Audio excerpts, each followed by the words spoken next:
Jumpa lagi dengan channel hebat konsumen menggugat, channel yang memberikan tips dan solusi penyelesaian sengketa keperdataan, khususnya sengketa perlindungan konsumen.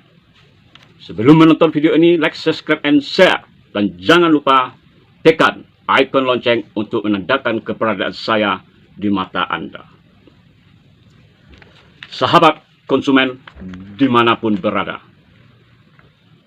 bank sebagai lembaga intermediasi memiliki peranan penting dalam perekonomian suatu negara, baik sebagai lembaga penyimpan maupun sebagai lembaga strategis untuk menjembatani kebutuhan modal antara pemilik dana dan peminjam dana. Sebagai lembaga penyimpan, bank sejak dulu terlanjur dipercaya nasabah. Lembaga yang memberikan rasa nyaman, lembaga yang memberikan rasa aman, dan lembaga yang memberikan keselamatan untuk menyimpan harta benda masyarakat atau khususnya nasabah. Tetapi akhir-akhir ini, atau seiring perkembangan teknologi di era transaksi digital ini, nasabah penyimpan mulai sakit perut karena sering terjadi pembobolan rekening nasabah di berbagai bank dan di berbagai tempat di tanah air ini. Sehingga mereka berpikir, kalau tak aman, mengapa nabung di bank? Ya, kalau tidak aman, menabung di bank tidak ada gunanya. Munculnya kalimat ini secara simbolis kepercayaan kepada bank yang tumbuh subur dahulu kala mulai pudar, sebab nyaris terjadi setiap saat. Uang nasabah penyimpan raib tanpa diduga, sehingga nasabah berpikir dua kali terhadap keselamatan keuangan yang disimpan di berbagai perbankan. Kalau tak aman, ngapain nabung di bank? Kalimat tersebut mendera pikiran nasabah. Mereka gamang, mereka takut, jangan-jangan mereka menunggu nomor antrian untuk dibobol oleh penjahat kerah putih yang kerap bekerja sama dengan orang dalam atau yang kita sebut oknum perbankan. Sahabat konsumen, kalau pihak perbankan tidak lagi bisa memberikan rasa nyaman, aman, tentu keselamatan nasabah penyimpan jadi terancam. Dan kalau hal ini terjadi, masyarakat akan berbondong-bondong mencari kenyamanan lain yang bisa menyelamatkan harta benda mereka. Maka dalam hal ini, minimal lembaga perbankan harus kembali siap memberikan kepercayaan kepada masyarakat dan siap untuk bertanggung jawab terhadap kerugian nasabah. Dan itu adalah ciri-ciri pelaku usaha yang beretikat baik. Sebab sebagai aktivis perlindungan konsumen, saya sering menerima keluhan-keluhan dari nasabah yang mengalami malapetaka di era transaksi digital ini.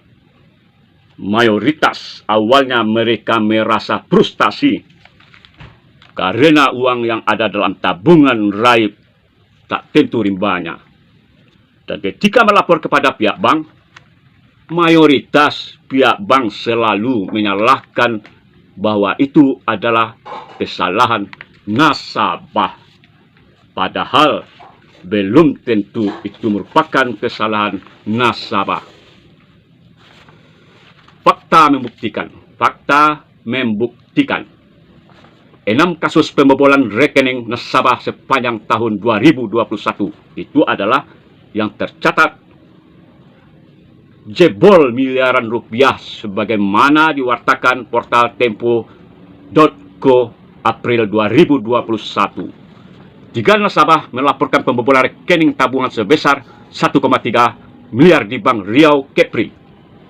Dan sebanyak 14 nasabah dari Bank Mega Cabang Denpasar Bali mengaku deposito dengan nilai 56 miliar rupiah raib tak tentu rimbanya. Buka mata, lebarkan telinga. Pembobolan nasabah Bank Riau Kepri dilakoni oleh orang dalam mantan teller berinisial AS dan NH. Mereka diciduk, mereka dibeku Polda Riau Rabu 31 Maret tahun 2021. Modusnya seperti tuyul Mbak Yul.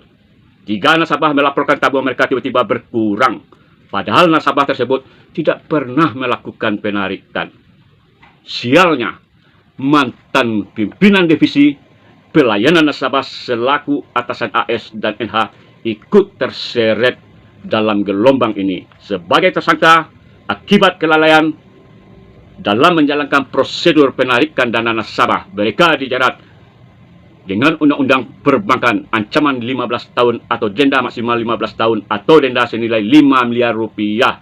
Ya, mereka dijerat dengan Undang-Undang Perbankan. Tetapi apakah terjerat atau tidak, kita tunggu saja hasil persidangannya. Pembobolan juga terjadi di Bank Mega Cabang Gatot Subroto di Pasar Bali. 14 nasabah berbondong-bondong melaporkan dana deposito mereka sudah dicairkan oleh orang yang tak dikenal. Petugas bank mengatakan rekening sudah dibekukan karena deposito sudah dicairkan. Oh lala, panik. Jelas nasabah panik karena mereka tak pernah mencairkan. Pembobolan rekening nasabah juga terjadi di Bojonegoro. Nasabah bingung uang di rekening mereka raib secara misterius. Begitupun di Bank Mandiri BCA Depok dan di berbagai bank lainnya di tanah air. Ya, pembobolan demi pembobolan terjadi. Kalau tak aman, ngapain nabung di bank? Dan bila kita telusuri sengketa atau konflik pembobolan uang nasabah, siapa yang harus bertanggung jawab? Dan kenapa pertahanan pihak perbankan sangat lemah sekali dan rentan disusupi penjahat kerah putih? Tonton video ini sampai selesai, jangan di skip, dan saya akan berbagi informasi siapa yang harus bertanggung jawab. Sahabat konsumen, sebagaimana pasal 29 ayat 1 Undang-Undang Perlindungan Konsumen nomor 8 tahun 1999, pemerintah bertanggung jawab atas pembinaan penyelenggaraan perlindungan konsumen yang menjamin diperolehnya hak konsumen dan hak pelaku usaha serta dilaksanakannya kewajiban konsumen dan pelaku usaha.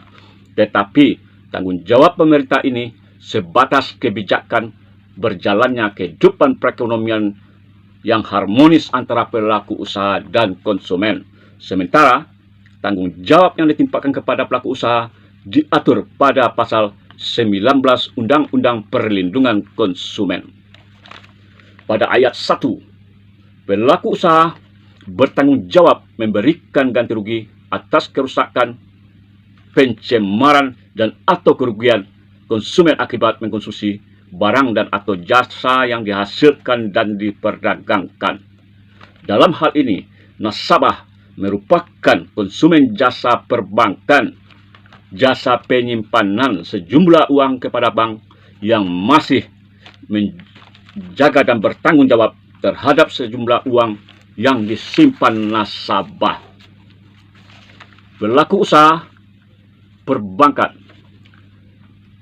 bisa lepas dari tanggung jawab ini apabila dapat membuktikan bahwa kesalahan tersebut merupakan kesalahan konsumen sebagaimana dikatakan pasal 19 ayat 5 Undang-Undang Perlindungan Konsumen. Dalam aturan khusus seperti Peraturan Bank Indonesia nomor 22/20-PBI/2020 tentang Perlindungan Konsumen Bank Indonesia dan juga Peraturan Otoritas Jasa Keuangan nomor 6/POJK05/2022 tentang Perlindungan Konsumen dan Masyarakat di sektor jasa keuangan serta peraturan perundang-undang lainnya. Bila kita telusuri, modus pembobolan rekening sangat beragam sekali. Dari catatan saya, aksi pembobolan ini adalah melalui nomor telepon, rekening giro, dan modus tukar ATM atau lewat SIM card. Namun seiring perkembangan cara bertransaksi, aksi pembobolan rekening makin canggih Di antaranya data skimming digunakan untuk pembobolan rekening, modus skimming, dan lain sebagainya. Dan siapa yang harus bertanggung jawab terhadap pembobolan ini? Dan kenapa bank seperti tak berdaya? Ya, kenapa bank seperti tidak berdaya? Dan perlakuan yang adil, keterbukaan transparan, perlindungan terhadap aset, terhadap penyalahgunaan. Sahabat konsumen, ketika rekening Anda dibobol oleh pihak yang tidak bertanggung jawab, sehingga uang yang disimpan ludes, Anda tak usah pusing 7 keliling, santai aja dan segera mengurusnya, sebab pembobolan tanpa campur tangan Anda itu merupakan tanggung jawab pihak bank. Pada pasal 27 ayat 1 Undang-Undang Perlindungan Konsumen Bank Indonesia mewajibkan penyelenggara untuk menjaga aset konsumen yang berada dalam tanggung jawab pihak bank. Apabila hilang, penyelenggara atau pihak bank wajib bertanggung jawab kepada konsumen atas kerugian yang timbul akibat kesalahan mengurus dan atau pegawai penyelenggara. Ya, bank wajib bertanggung jawab apabila kesalahan tersebut tidak ada ikut campur tangan pihak konsumen.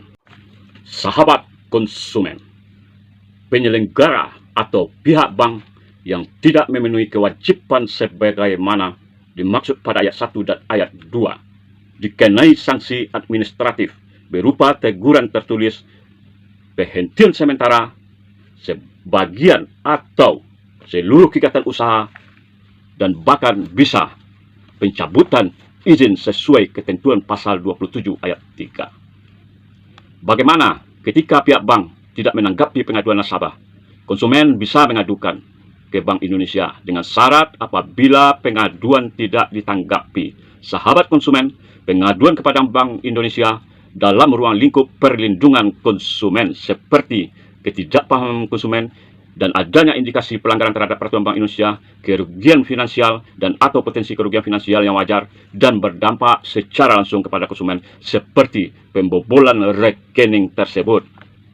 Perlindungan untuk nasabah atau konsumen juga terdapat pada pasal 8 Peraturan OJK nomor 6/POJK 07/2022 tentang perlindungan konsumen dan masyarakat di sektor jasa keuangan, di mana pelaku usaha jasa keuangan atau pihak perbankan wajib bertanggung jawab atas kerugian konsumen yang timbul akibat kesalahan, kelalaian, dan atau perbuatan yang bertentangan dengan ketentuan peraturan perundang-undangan.